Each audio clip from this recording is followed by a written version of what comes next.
IGN got some hands-on time with the PlayStation 5 Pro, but so did our friends over at Digital Foundry. Joining me today from Digital Foundry is Oliver Mackenzie. Oliver, how are you doing today? Yes, hi. I'm very, very good, and I'm very, very excited to talk about all things professional, including the PlayStation 5 Professional. Yeah, with the PSSR technology that has everybody very, very excited. But you actually got to see it. You went to an event in the San Francisco Bay Area. You got to get your hands on it. You got to see 8K. What were your overall impressions of this hardware? Yeah, I think, to me at least, I think it's a very compelling console. On some level, Sony is bringing forward some technologies that we would expect to see in kind of next-gen consoles, like for the PlayStation 6, but they're doing it this generation with the PS5 Pro. And in doing so, I think they've achieved a pretty credible Pro console. There you have the bigger GPU, the use of PSSR and machine learning technologies, and much higher ray tracing performance as well, 2 to 3 times higher ray tracing performance there. In most games, it seems like the basic setup is something like you can get similar quality to the old 30 FPS mode, but now at 60 FPS in that performance mode. So that means sharper imagery, better image quality, and better graphical fidelity at high frame rates as well. So I think, like, to me at least, the PS5 Pro is really worth it probably for those players who like playing games at higher frame rates, if you want to play games in the 60 FPS performance modes. But right now at the moment, you're finding that image quality isn't quite there with the use of like advanced upscalers and lower resolutions, and it doesn't look so great in a lot of titles. The PS5 Pro is like really good for those users as well. It also offers you a lot more ray tracing performance. So if a game has ray tracing features in it, you can probably expect more of those on the PlayStation 5 Pro than the other consoles because it can simply handle a lot more there. So it's not going to be for everyone, like the prior Pro consoles or enhanced consoles that we had last generation. It's probably going to be for a certain class of user who does want that higher end experience. But for those users, I think it's potentially quite compelling hardware, although the sticker price is a little bit probably higher than I think a lot of people expected. But I think for a certain type of user, it's definitely worth it. Well, I'm really curious to hear about your impressions. Let's start with the positive. Out of all the games that you got to see, and there were a lot on display, we have footage from the PlayStation 5 Pro of Demon Souls, we have The Last of Us, we have Ratchet and Clank. Out of all of the games that you saw, what impressed you the most? Yeah, I'd have to say personally, probably actually that F1 2024 impressed me the most, which is a game I wasn't quite expecting to put at the top of my list there. But basically there, I think that you're looking at a game that on PS5 is delivering you one ray tracing feature, which is dynamic diffuse global illumination. On PS5, you're getting RTAO and RT transparency and opaque reflections. And that just adds so much to the experience. Like, I do have some footage here that maybe you can use, but basically it's giving you like a generational leap in the fidelity of that lighting. You're getting RT reflections all over the place, on the cars, on the track, on transparent surfaces on the side of tracks like Silverstone. In indirectly lit areas, that's like areas that are in shadow on the track, you're getting this really fine lighting presentation because you get that ray traced ambient occlusion, and it just looks like a universe better. So to me, that's a game that on PC gives you all those ray tracing features, and you basically get the majority of that ray tracing feature set on PlayStation 5, whereas on PlayStation 5 Pro, whereas on PlayStation 5, before you had to contend with a much more limited set of that feature set. Now they're basically going all out with the ray tracing. It looks really, really impressive. They're using PSSR there, and they also have a 4K 120 FPS mode and an 8K 60 mode there as well. So it's just like the whole package, really exciting looking, and I think one of the top games that I saw on the show for sure. Well, a lot of the features that you mentioned are things that Gran Turismo 7 is hoping to replicate, including 8K, ray tracing on track. What were your impressions of Gran Turismo 7? Yeah, so for GT7, there was a pretty impressive demo showing off the ray tracing in particular.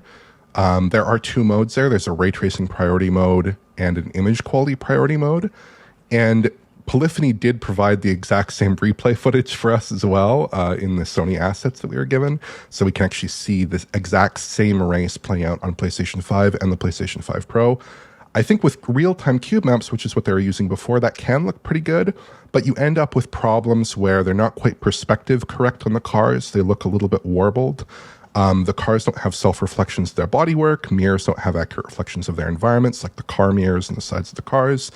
And small reflective elements don't really reflect properly because they don't really work well with the cube map reflections at all. And of course, cars don't reflect other cars either. So it's like an array of compromise on that base PS5 experience. On PS5 Pro, the quality of those reflections just looks so much better. But I would say there are some limitations in GT7 that I wasn't quite seeing in like F1, for instance. Like the buildings off track don't get RT reflections. And it doesn't seem like the surfaces of the track don't get RT reflections either. They're relying on screen space reflections. They're maybe relying on cube maps and things like that. They're not actually getting that full RT treatment. So it's just on the cars, it seems like to me so far. Also, image quality takes a little bit of a hit. So I think the PS5 is resolving a more stable image overall. There it's native 4K. In the PS5 Pro mode, the ray tracing mode, I was counting it out at about 1440p there during gameplay, and it closer to like 1200p or 1152p during the replays there. So it is using PSSR and it is reasonably effective, but I think the game is presenting a lot of challenging content, especially now with that ray tracing in there, the high contrast visuals, the really fast gameplay. It's just tough for it to really effectively anti-alias. And so we do see a bit of an image quality regression there. I think overall it's definitely worth it. There's also an 8K mode though that we could discuss if you'd like. Yeah, what did it look like in person? Yeah, so the way they've kind of set it up, I believe, is that basically they have an image quality priority mode that on a 4K panel will target 4K 60, and on an 8K panel will target 8K 60. So there, it did look pretty great on an 8K panel. They're also using PSSR there as well, so they wouldn't be pressed on like the internal resolutions they're running at, which is a detail that we always are curious about. And indeed, if we had some 8K footage, perhaps we could give you that information. But it's probably using a much lower internal resolution. Based on what we know about PSSR, it demands a GPU time on the PlayStation 5 Pro of roughly 2 milliseconds at 4K output. So here, targeting 8K output, it's probably a lot higher than that. And so the internal resolution would need to be decreased quite a bit. So I personally would probably guess it's rendering at something in the vicinity of maybe, somewhere between 1440p and 4K, I think would probably be pretty reasonable. Personally, I'd probably prefer to play in that ray tracing mode just because it looks so compelling on track. But if you do have an 8K set, that 8K image quality priority mode just looks so clean and so clear, and it looks really impressive in person. Now, sitting a little bit further back from the television, maybe it's not quite as compelling of an upgrade as if your eyes are pressed right up to it, because the human eye is only so capable, right? Resolving 8K worth of detail is difficult from a lot of distances, but it does look very, very compelling, very, very sharp, very crisp, very detailed up close there. Out of all the games that you saw, what was the least impressive title out of those that were displayed? Because, we have footage for like 10 games. One of them has to be a little less stellar than the rest. Yeah, so I'd say that all the games were doing impressive things for sure. But there was an issue in particular with the PlayStation 5 Pro version of Dragon's Dogma 2, where basically it seemed like the ray traced global illumination that they have in that game was not interacting very well with the PSSR, and it was being reprojected incorrectly throughout the scene. And so I was getting a lot of artifacts in that reprojection. But I do expect that's probably a temporary issue. I don't think that will probably make ship. Maybe it will, but I think it is an issue that they would note and they would probably try to correct before ship. Otherwise, in that game, it's kind of like the big gambit they're pulling off there is they're trying to pull off something closer to 60 FPS. Now, closer, yeah.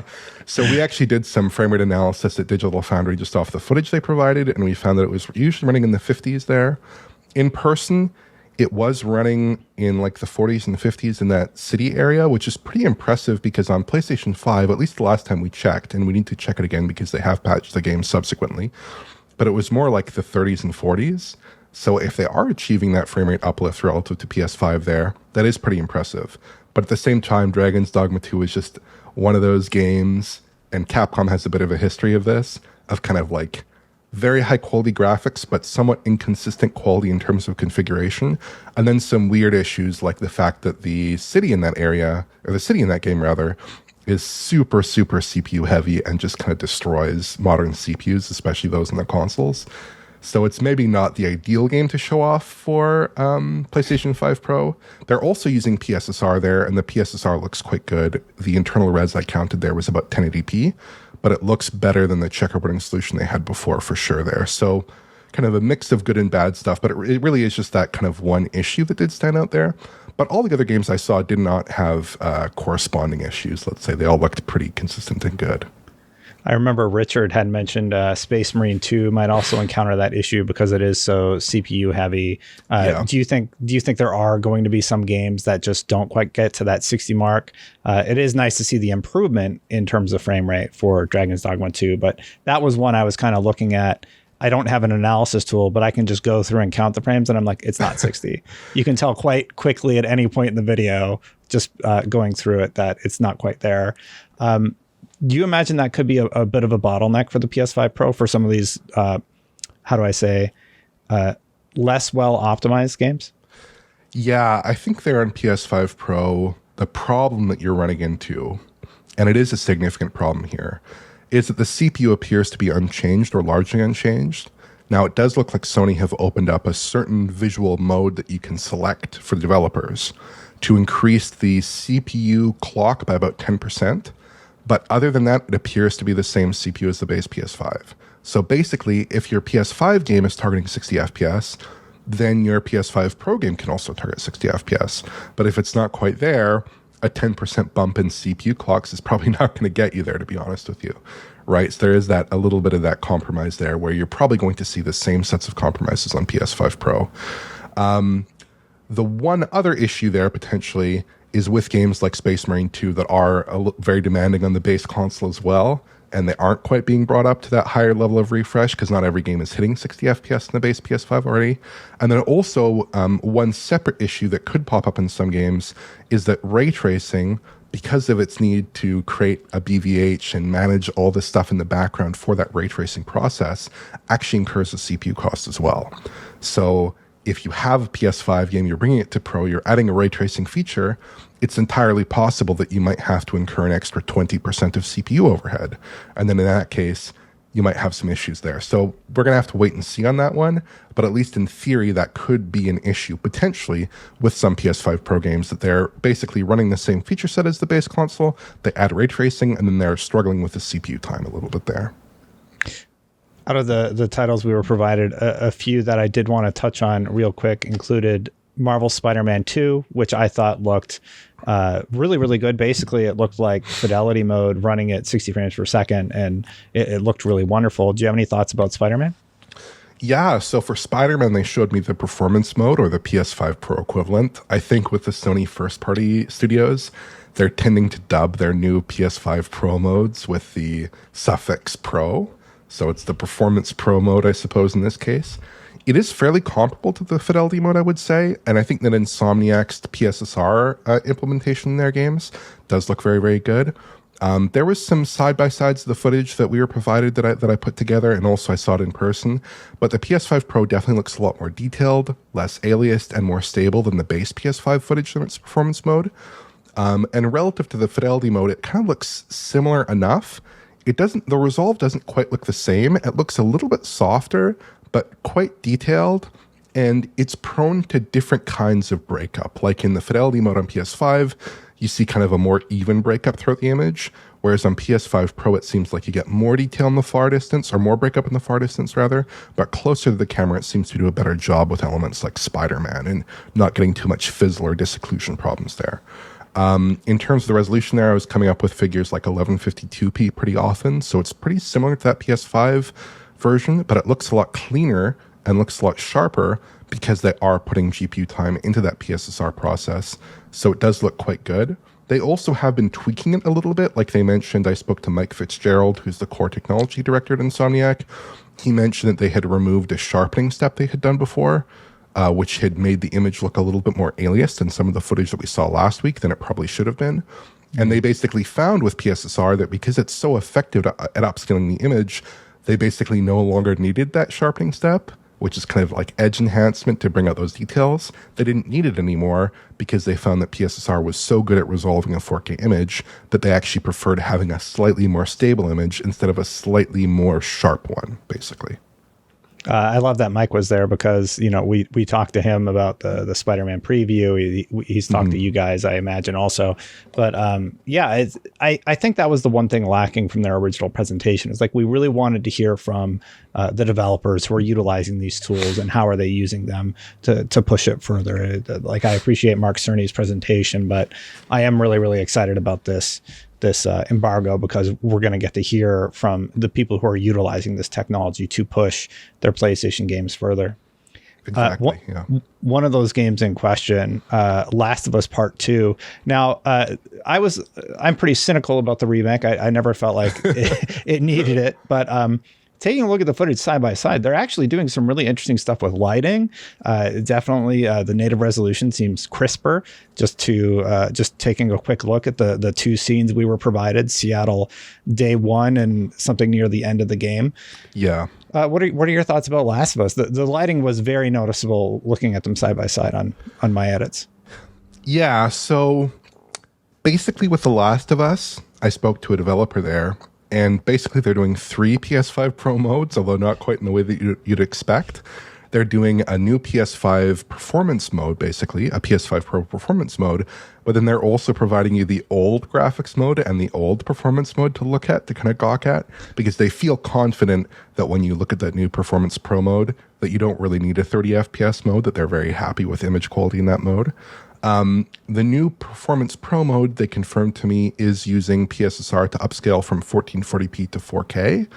And subjectively speaking, it does look a lot like a native 4K render. Now, I did look at it on the show floor, and they also provided some footage that I was able to match in day one of Seattle, kind of that intro scene with Ellie and Dina. And it's definitely resolving a ton of detail with PSSR. It's actually resolving substantially more detail, interestingly, than the old 4K fidelity mode, which was a negative 4K presentation. That is something that we do see with PSSR sometimes, where the upsampling is so effective, they're effectively like super sampling the image almost, and you are getting more detail than you could if you just applied TAA to a native 4K image. But I would say that image stability isn't quite as good. It's more similar to that performance mode, I would say. So it's not quite there completely in terms of that image stability. Again, this is something that we do see in some titles, like with Final Fantasy, for instance, where there's a little bit of a compromise there between getting a super sharp image and maybe getting a super stable image. And we've seen Insomniacs grapple with that a little bit and make some changes there. So it's possible, it's entirely possible that maybe a step in their TAA process that's sort of vestigial now, maybe a sharpening step, could be causing some of those issues, right? So kind of wait and see on that one, but that certainly was my impression there. In terms of the lighting changes, it is sort of interesting. I did note some differences in the lighting position. There's also some differences in shadow position. And then there's also an issue where the depth of field was not displaying correctly on PlayStation 5 Pro, which is a common issue with upscalers, right? Because you end up with certain problems where certain elements of the post-processing aren't necessarily running at full resolution, the depth buffer isn't necessarily at full resolution, and you end up with some issues there potentially. I'm not sure those are intentional necessarily. We'll have to wait and see for that full game. My inclination is that some of those changes, some of which actually look pretty good, like when the light is streaming through the canopy, you get more of that effect here. I'm not entirely sure that is 100% intentional here. I suspect that may just be an artifact of their kind of development process. But it is hard to say, though, because we have so little footage, right? I'd love to see more of this game and do more comparisons. But at the moment, it's sort of ambivalent as to those settings. But the key takeaway here is they're doing a 4K 60 mode. Looks super detailed, not super, super stable, but I think it'll hold up really well in the 4K set from a typical viewing distance for sure. Yeah, the two scenes are like 30 seconds of riding in on a horse and it's not much. Riding through the village that's burning, and I couldn't see too much beyond the frame rate increases. During the original reveal, your team talked about Ratchet and Clank quite a bit. There's two other games. Maybe we'll touch on that later because we got a little bit more footage, but there was one game I was surprised to see, Demon Souls, and then Horizon Forbidden West continues to look absolutely phenomenal. Which one would you like to touch on first? Well, why don't we start with Horizon? Okay. I think Horizon is very, very interesting there. They've got a new anti-aliasing and reconstruction method there It's not checkerboarding, which is what we had suspected in a DF Direct special last week, that it was a 4K checkerboard. It's not that. It's also not PSSR, but it does look very, very impressive. So we had the old PS5 code and the PS4 Pro code, or PS5 Pro code, running side by side there. And there were a lot of elements in the PS5 resolve that were not resolving correctly, like the checkerboarding was messing up the foliage presentation in particular. It looked very aliased. Now on PS5 Pro, and I have a little bit of footage of this, it looks so much more stable. It's really impressive, and it looks really natural. It doesn't look over-sharpened, but at the same time, it is resolving perceptually a full 4K worth of detail. It looks very smooth, very detailed, and very natural. Not too, like, crystal sharp, but actually like, kind of natural, like what you'd expect to see from a film camera, almost, where there's a little bit of a sharpness fall off maybe towards the edges, but that consistency is there, that temporal consistency is there, and it actually looks very, very pleasing. They mentioned that it was being developed for future titles, but they backported it back to Horizon Forbidden West, which is pretty cool. Internally, in terms of the pixel counts, I was getting like 1440p to 1584p roughly for the pixel counts there. But again, the final image is what matters. And I actually think that Horizon probably had the best image quality I saw out of any games on show. And then there's also Demon's Souls, if you want to chat about that one. Well, staying on Horizon for a second, like I said, I can't analyze ProRes footage, but if you go through and you count, it does look like it's pretty close to 60. Did you run that one through? I did not. By eye, it does look like 60 FPS. Certainly when I was playing, it was running a locked 60 FPS as far as I'm aware. I think that Guerrilla, they did talk a lot about trying to nail that 60 FPS refresh. Certainly what we've seen from Horizon on PS4, or rather not on PS4, on PS4 it's 30 FPS. I should say on PS5, it is capable of running at a very stable 60 FPS update. So I wouldn't expect anything different here. And Guerrilla is really, really good at hitting their performance targets. So yeah, I think it's probably basically just a 60 FPS experience. And like some other developers, Guerrilla is very, very confident that you should play the game at 60 FPS now. They do provide a 30 FPS mode that probably runs the game at a little bit of a higher resolution than typical play. But they did recommend to me, you should play this game at 60 FPS. That is the default. That is what we want players to do. So for sure, with that title, I think that's going to be the premier way to play the game, and indeed a very exciting way to play that game again, because it does look so good. Yeah. There's also the PC version of the game too. Do you think it stacks up quite well against the PC port? Well, it's hard to say, because on PC you get, I believe, DLSS, XeSS, FSR. I think at the moment we just don't have enough points of comparison with PSSR against something like DLSS, which is something a lot of people are interested in, that comparison. I think we possibly, if we get some more footage of like Ratchet and Clank, or indeed Horizon, although Horizon isn't PSSR, we might get a better sense of how these various solutions stack up to the PC version. My impression from Horizon is that it looked very, very good, but DLSS is kind of the king there. So saying that it's better than DLSS, I'm not sure I would. Again, we need to see some more direct comparisons there. But it did look like it looks extremely smooth and detailed, and it would hold up really, really nicely on a 4K television set. I think that's the key takeaway. In terms of how it compares against DLSS, it is a little bit harder to say because that's such a high bar. But I could see it being competitive, possibly. It is tuned for this game in particular, which probably helps a lot. Yeah.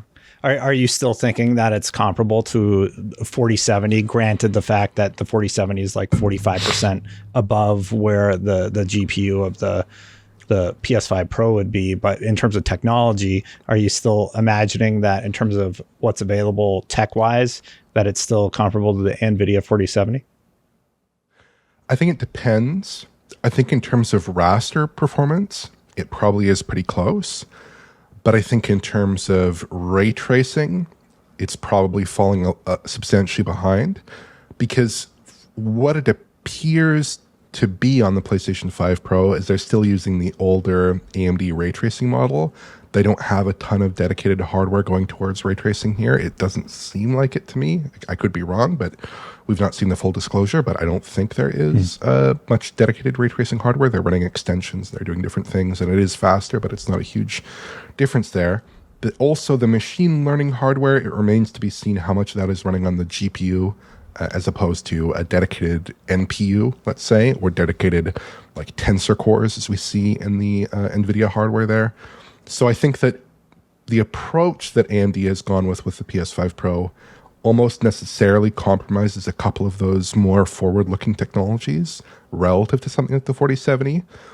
But I would say it's in the ballpark. Certainly, like if you look at a 4070 or like a 3070 Ti or a 6800, an RX 6800, it's sort of like a mix of all of those GPUs with various compromises and various strengths from each.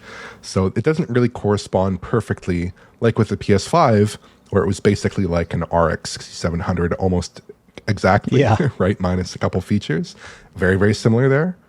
Here it's a little different. It does not correspond perfectly to anything, but it's kind of ballpark 4070 in a lot of respects. So I'd say it's a fair point of comparison. Yeah, it's going to be really interesting to see what happens when, people when you guys make your PC build and you're able to like, okay, here's what it looks like compared to this card and that card. And I'm excited to see that content myself. There's two other games we wanted to touch on. Demon Souls. What are your thoughts on Demon Souls? Because continues to look great. Looks like it's running at 60 based on the counts that I did. What do you think? Yeah, so with Demon Souls, it has basically the exact same setup as The Last of Us here, which is that there's a new Performance Pro mode, a new PS5 Pro mode, and then a cinematic and a performance mode. The cinematic and the performance mode run at the exact same visual settings to the modes as they did before. So you kind of get that point of reference, but they aren't actually that useful right anymore. The Pro mode is clearly resolving something to me that looked like 4K, just looking at the image. They didn't confirm any details or numbers or how they're doing it. Personally, I suspect it probably isn't PSSR, just based off the way the image is resolving, but we need to see more of the game to really know that. It is definitely resolving a lot more detail than the old PS5 performance mode, but like this is one of those games that on the base PS5 already ran really well, already looked really good, was already a native 1440p 60 with pretty good image quality. So here, those improvements in image quality maybe aren't so impactful as they might be in a game like Final Fantasy VII Rebirth, where you really do want a higher quality image. The base PS5 is not delivering a very credible looking image on a 4K set, and the improvement is tremendous. This is not really that situation. Also, they did improve some of the contact shadowing. So when you get up close in Demon Souls to like a wall, for instance, you see a ton of intricate shadow detail, right, around the stonework in that wall. At least that's how it is on PS5. Here it seems like they're doing kind of a similar screen space technique, but they've increased that detail level so you get higher fidelity shadowing on that wall detail. So I think it is one of those upgrades that's maybe not the hugest, but it is nice to see Bluepoint going back and actually making changes and making improvements to a game that you have to remember is almost 4 years old, right? So it's an older title. They are making improvements to it, and it does look very, very good on the Pro. Yeah. You actually remind me, because one of the most exciting pieces of technology for the PS5 Pro that I'm interested in is boost mode. So like Demon Souls, they actually went in and they actually made improvements, but how is boost mode displayed on site, and what were some of the features that they told you about? So boost mode is still a bit of a mystery to us, unfortunately. We have details from the developer documentation, I believe, on boost mode, but it is relatively limited. What we know from the PS4 Pro is they had a boost mode there that did not allow you access to the full GPU, but they've described this new boost mode as an ultra boost mode. So we think that maybe you can address the full GPU there. Before you could only address half the GPU on PS5 Pro. Here you should be able to address the full GPU, hopefully. In terms of what it does for games, assuming it is that more powerful version of the boost mode with the full GPU enabled, then It will not improve games like Demon's Souls, because Demon's Souls was already like a 4K 30 experience or a 1440p 60 experience without frame rate drops or dynamic resolution. But in some games that do use dynamic resolution or do have frame rate issues on the base PS5, like Elden Ring, for example, which has both, it has dynamic resolution and frame rate drops, you could see some improvements in that boost mode that would actually be pretty big. Rich did some testing a couple weeks ago and found that maybe it would be even in the ballpark of a locked 60 FPS on Demon's Souls, possibly, or rather, not on Demon's Souls, on Elden Ring. We'll see. There is some, yeah. Yeah, we'll see. So yeah, I think it could be a really compelling upgrade. Unfortunately, Sony does not want to talk about that too much at the moment. I think we'll know probably more about that feature in due course. But the naming, again, Ultra Boost Mode versus the Boost Mode in the PS4 Pro, that's all we have to go off of right now. And the naming at least implies a higher performance option than what we saw before. So that's certainly possibly quite compelling. We didn't cover off on Ratchet and Clank. Did you want to say anything about Ratchet or anything else I might have missed? Yeah, with Ratchet, I did take a look at Ratchet and Clank, which is a little bit slower paced than Spider-Man 2. And it's using PSSR as well, but it's using slightly higher base resolutions. I was counting in the footage that were provided, like 1440p came up a few times. It looks really, really good. Before, I think they had that over-sharpening issue where it did not quite look perfect there. It had a little bit of that extra edge ringing, that extra instability in the image. Now it looks very detailed, very smooth, sharp, but not too sharp, I would say. Looks very nice. It looks a little bit better than maybe Spider-Man here, which is maybe a combination of the higher resolution plus slightly more forgiving game content. Like with Spider-Man 2, you're swinging by at like 40 kilometers an hour. Here, that's not quite the case, right? And it does, subjectively looking at it side by side, it does look very similar to the fidelity mode, I would say, even though you are at 60 FPS here. Each one kind of has its strengths and weaknesses, the old analytical IGTI technique they were using, and the new machine learning-based PSSR technique. But they kind of trade off in such a way that I'd say that both at the moment, at least looking at the footage on site, because we don't have a ton of great comparison footage to look at here, they do look fairly similar, and both do a really good job of giving you that 4K image on a 4K television set. Yeah, just looking at the footage, I've been frantically trying to capture one-to-one shots of like 10 different games over the last few days. So it's been a lot, and you can just sort of look at the footage and see it. But the one common theme is running any of these games at fidelity and then looking at the PlayStation 5 Pro footage is they look comparable, but one's running at 60 and one is running at 30. That's been my big takeaway, just looking at the footage. Yeah. And I think to the untrained eye, that's going to be the most noticeable benefit out the gate. And then you add on to that, like a little bit better lighting, you add on ray tracing on track in Gran Turismo 7. I do think players, especially PlayStation fans, are going to notice these enhancements, especially if they're, like us and they kind of nerd out about this stuff. What do you think? Yeah, totally.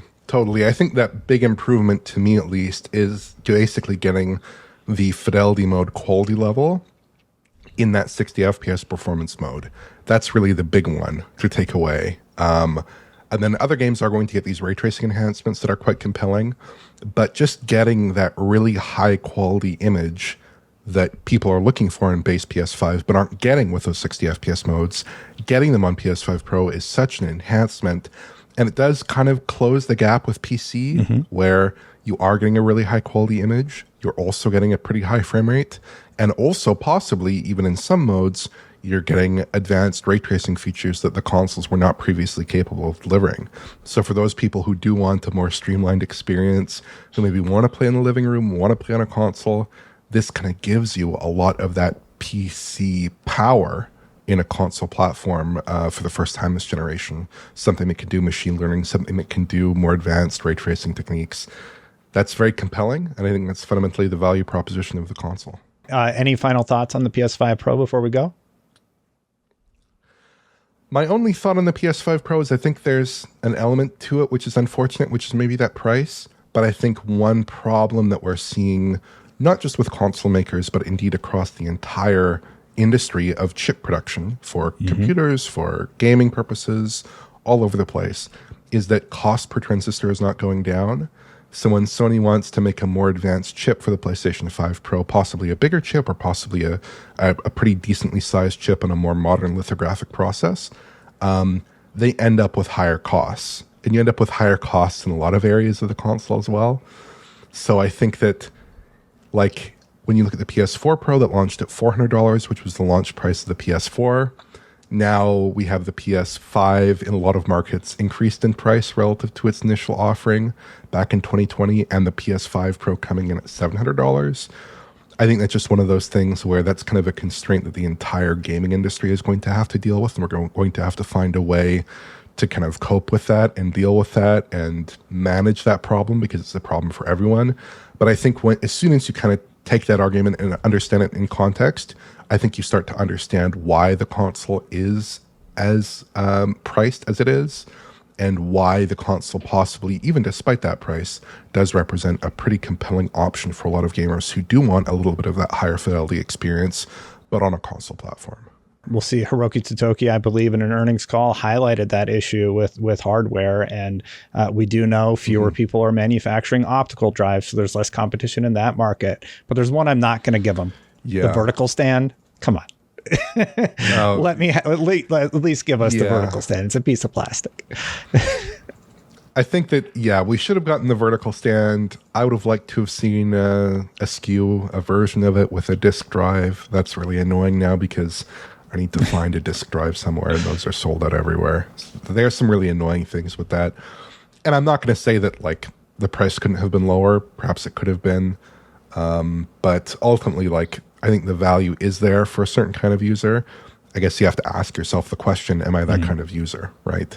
And if you do look at some of the enhancements, like I covered Final Fantasy VII Rebirth in a video for Digital Foundry last week, the improvement can be quite tremendous. But one last thing I would mention here, if you're more interested in this topic, if you want to take a look at some other stuff here, us at Digital Foundry will be publishing a video at the time of embargo covering some of these enhancements in more depth, going game by game. So possibly if you did enjoy this video, if you do want a little bit more detail there, you can check out that video on Digital Foundry, at least at the same time, if not before this video is published, sort of at embargo time for us there. Consider this a snack. This is like a taste of a much better video that will be on Digital Foundry, where they really get into the nitty gritty. But all of that said, Oliver, I love Digital Foundry. I love the content that you guys produce, and I really appreciate you making the time today. Yeah, it was a lot of fun. I mean, I think the PS5 Pro is a quite exciting hardware. I think that, it's always nice to see new consoles launch, and this is certainly a very interesting one, a bit of a controversial one, but also one that has some interesting new applications that we just have not seen before in console hardware. So that's certainly quite interesting for us. I'm excited. You're excited. And I bet a lot of our viewers are excited. Thank you so much for joining us. Of course, check out Digital Foundry's coverage of the same topic. You can check out our preview of the PlayStation 5 Pro, given that a few staff members at IGN had some hands-on time. And of course, for all things gaming, you're already in the right place. IGN.